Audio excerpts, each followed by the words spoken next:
when you look to the preachers and the missionaries and the pastors, you look on their fruit. You say, which one's of God? Oh, what's the fruit? Check the fruit.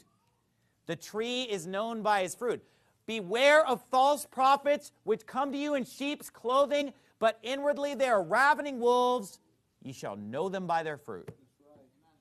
And that's what John's teaching here. He's saying, look, you look at their works. You look at their deeds. And look, where people will twist this is they say, well, if you want to know if Joe Blow is saved, look at his works.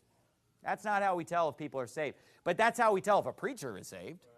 Because if we look at a preacher or a prophet, and we see them producing all this corrupt fruit and all this bad fruit, what does that say about them? And then you see another preacher, and he's putting forth all kinds of good fruit.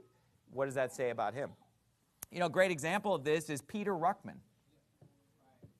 You know, a lot of people think that Peter Ruckman is a great man of God. Well, you know what? Why is it that in 2018, everyone who is a fan of Peter Ruckman and loves Peter Ruckman isn't saved? You know what I mean? What does that say about that man when all of his followers are a bunch of damnable heretics? That doesn't bode well for him. And then on the other side of that coin, you know, a lot of people have a lot of bad things to say about Dr. Jack Hyles. And look, I'm not saying that Jack Hyles is my hero or that I'm patterning my ministry after Jack Hyles. I'm not saying he was right about everything. You know, I could point to a lot of mistakes that he made and things that he clearly did wrong. But I'll tell you this much right now. All over America, there are pastors and churches and people that are the product of Brother Hyles' ministry that's a good fruit. And in many cases, even today in 2018, the best church in any given area is often a Hyles Anderson graduate.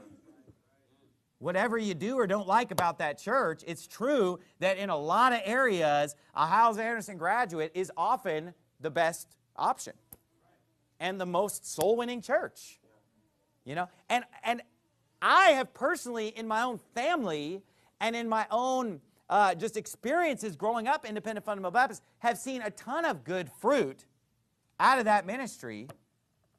So how can you sit there and say, oh, he's just a wicked false prophet? Well, you know, he sure bore a lot of good fruit for being such a false prophet, because I have personally friends and people that I've known who said, I got saved at First Baptist Church of Hammond.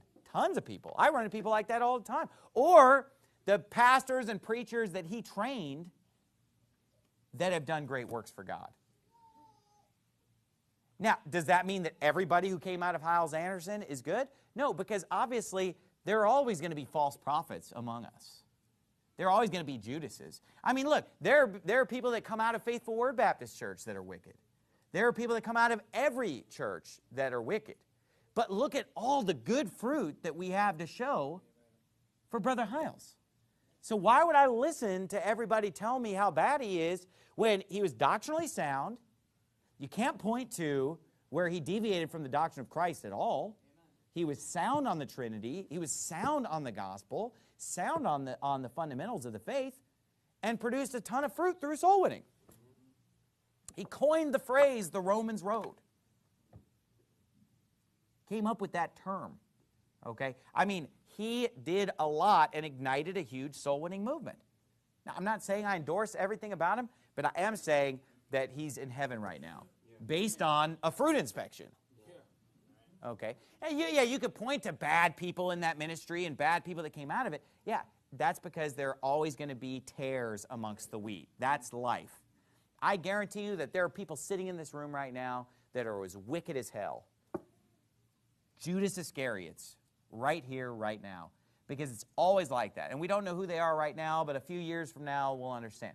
Now, it doesn't mean we're going to go on a witch hunt and try to figure out who they are, because there's no point, you know. Time will tell. They went out from us because they were not of us.